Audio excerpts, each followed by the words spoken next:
Hello friends, आप लोग का छोटा भाई शहाबुद्दीन सत्या और साथ में रिया एक्टर। और आज फिर से एक वीडियो छूटने वाला है, धमाकेदार सेट सॉन्ग। और पहले तो जो चैनल को सब्सक्राइब नहीं किए भाई सब्सक्राइब कर लो। और फिर हम आपको रिया एक्टर से मिलाते हैं, दो बात आपको सुनाएंगे। इधर तो आओ रिया। रेडी। हेलो फ्रेंड्स, देखिए हमारी रिया एक्टर है, सबसे अच्छा वीडियो बनाती है फुल एचडी में, आप लोग जाके देखिए। और ये रिया एक्टर है।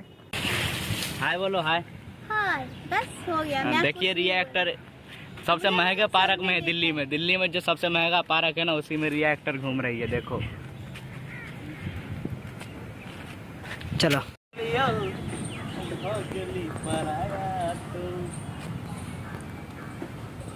सुबह सुबह आके यही जिम करा करो रिया एक्टर।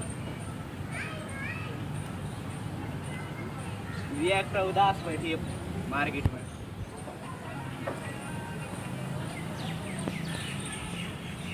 रिया जी प्रैक्टिस कर लो।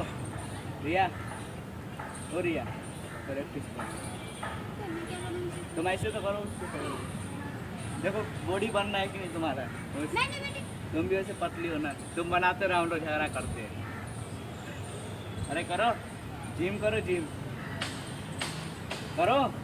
मैं नहीं कर रही, आप लोग